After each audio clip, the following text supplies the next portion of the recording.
Kembali di Breaking News Kompas TV, Saudara, dan kini kita akan langsung bergabung dengan pakar teknik sipil struktur ITS, Pak Muji Irmawan yang saat ini berada di lokasi di Ponpes Al-Kozibi. Selamat pagi Pak Muji. Pak Muji, saat ini yang dilakukan oleh Anda dan juga rekan-rekan dari tim gabungan seperti apa Pak Muji?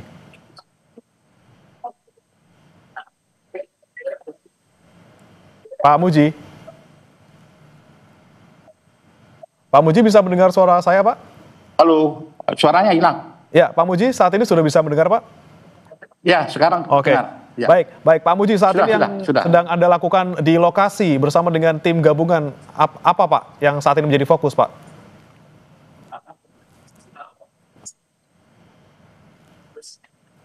Pak Muji. Oke, terima kasih. Sambil suaranya hilang-hilang, ya halo. Ya, silakan Ya, Pak Muji. terima kasih. Bisa kami sampaikan bahwa dari Basarnas sudah menyampaikan tadi pagi jam 1 bahwa asesmen untuk melakukan komunikasi dengan korban itu sudah tidak ada respon.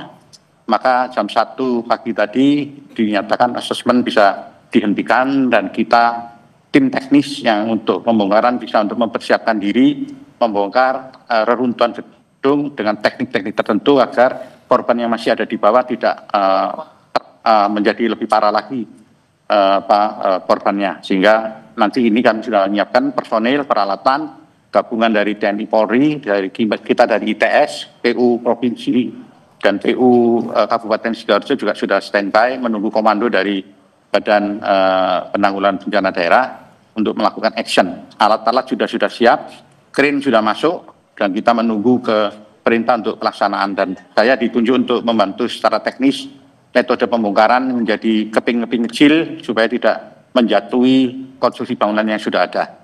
Oke. Lokasi bangunan sudah steril terhadap masyarakat sehingga kita tidak terganggu oleh kondisi lingkungan. Demikian. Oke, berarti dari asesmen yang dilakukan sejak pukul 1 tadi dini hari sudah tidak ada lagi Pak Muji terkait dengan korban yang masih selamat? Itu rilisnya dari Basarnas sudah tidak ada respon. Sehingga beliau meskipun tim Basarnas standby di sekitar sini, tapi kita diizinkan untuk masuk melakukan pembongkaran dengan teknik tertentu yang tidak memperparah kondisi korban yang ada di bawah. Bila mana sudah di kondisi tertentu akses untuk masuk ke lokasi, Basarnas akan segera masuk untuk mengambil posisi evakuasi korban. Oke, untuk terkait pembongkaran ini Pak yang menggunakan alat berat ini sudah dipastikan pukul berapa akan dilakukan?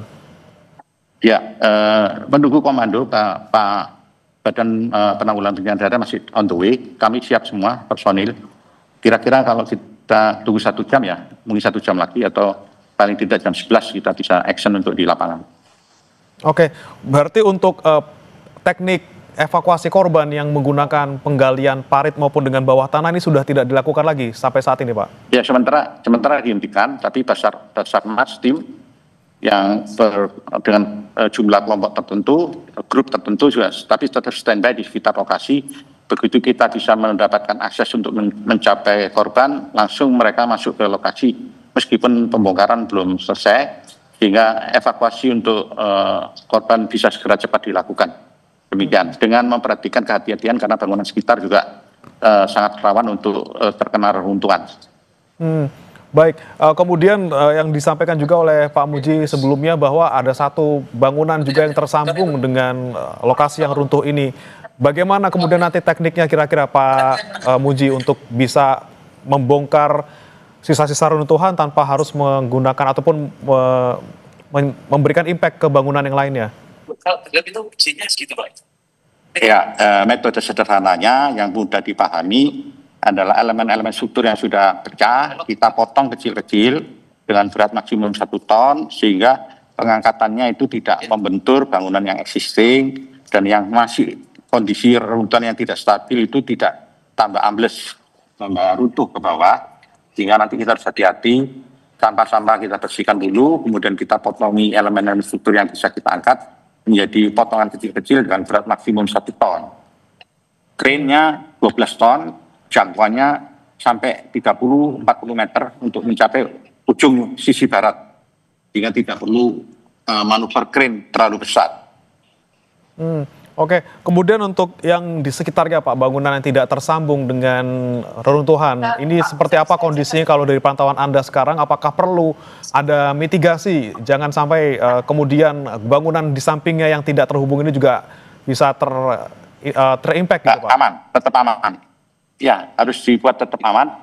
Tidak boleh membuat hubungan hentakan-hentakan ke bangunan sebelah, sehingga gedung sebelah akan aman untuk nantinya dari reruntuhan dan evakuasi juga cepat dilakukan. Jadi kita tetap juga memperhatikan kondisi bangunan di sekitarnya. Oke, kondisi tanah dan juga konstruksi bangunan lain masih aman juga Pak?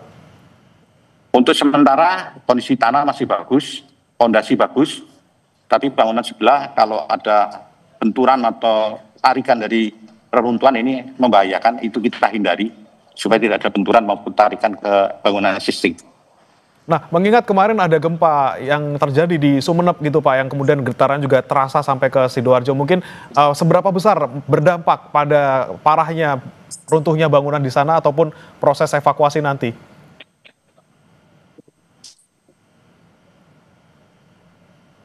Pak Muji?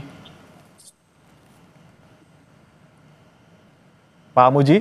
Ya, sementara ini kan kami masih fokus. Halo, halo. Ya, silakan halo. Pak Muji.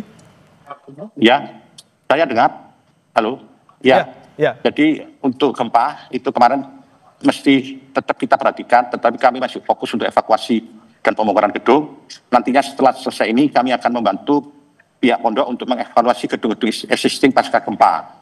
Bila mana diperlukan perkuatan atau strengthening perkuatan elemen struktur, kita juga siap membantu secara teknik dan dibantu oleh pemerintah daerah Kabupaten Sidoarjo. Nanti kita akan bantu setelah evakuasi dan pembersihan gedung selesai dilakukan. Tetap kita perhatikan pasca gempa untuk dievaluasi struktur existing bangunan di sekitarnya.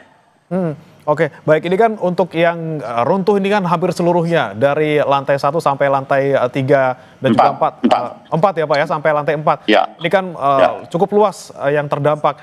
Mulai dari mana Pak titiknya yang akan nanti dievakuasi menggunakan alat berat? Dimulai dari elemen struktur yang tidak bersinggungan dengan gedung sekitar. Itu di sisi utara. Sisi utara bebas, sudah bebas, nanti kita segera bersihkan dan kita pantau ada pergerakan apa tidak. Nah, kemudian kita potong kecil-kecil, diangkat crane, langsung dibuang ke disposal area, sehingga dari situ kita akan bergerak ke arah selatan, mendekati gedung existing yang bersinggungan dengan reruntuhan gedung. Dari utara ke selatan.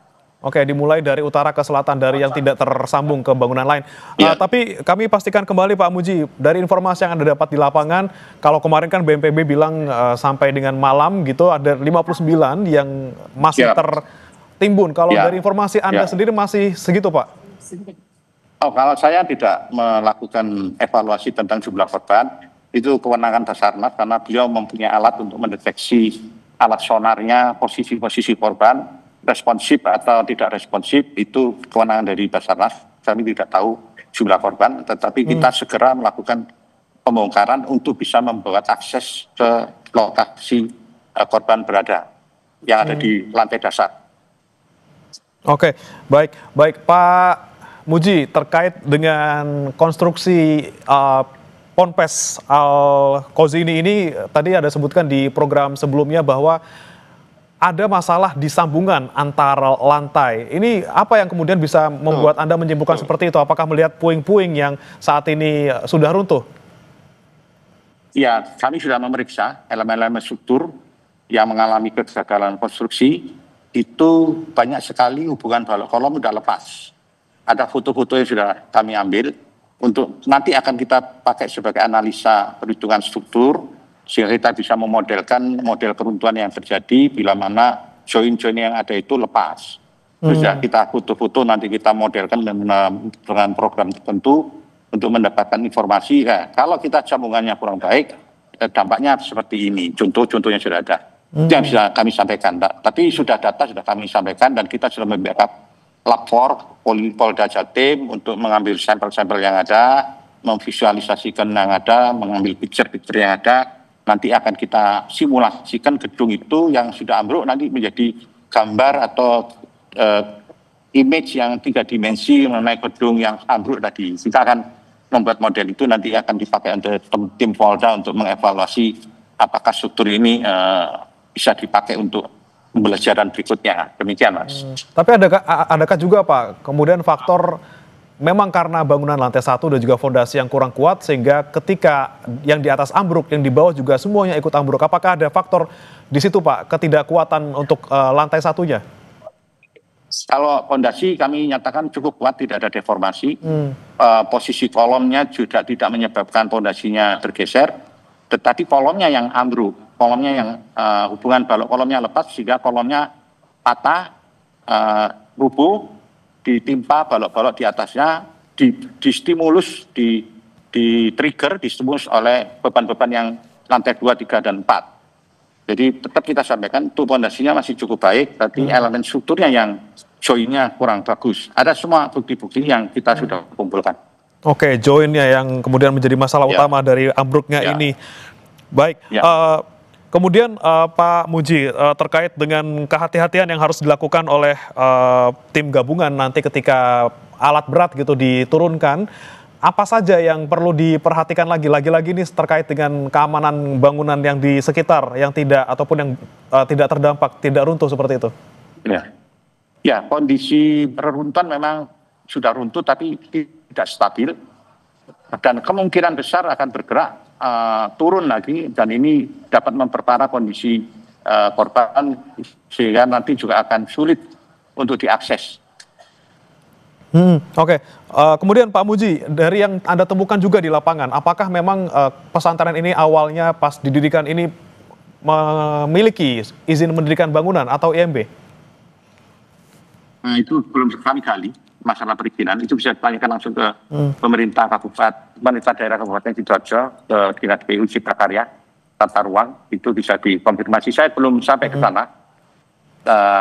Itu bisa dijawab langsung teman-teman pemerintah daerah.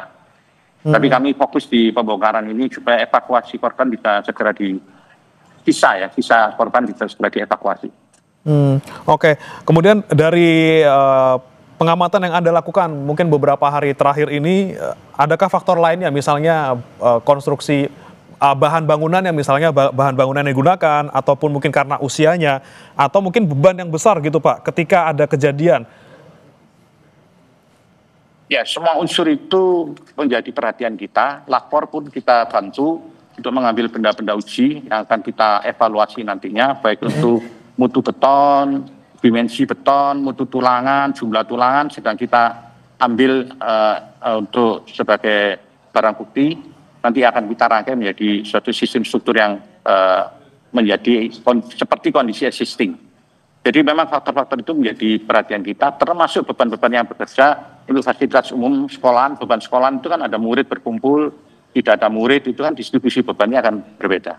Oke. Saya kira itu, mohon izin saya harus segera koordinasi, monggo langsung saja lebih cepat, karena sudah dipanggil koordinasi. Baik Pak Muji. Pak Muji, terima kasih banyak Pak Muji informasinya. Kami nantikan nanti informasi terbaru dari hasil pertemuan Anda dengan sejumlah pihak yang terkait. Terima kasih Pak Muji Irawan. Telah bergabung bersama kami di Breaking News Kompas TV. Selamat pagi Pak Muji. Jangan beranjak saudara, Breaking News Kompas TV masih akan kembali.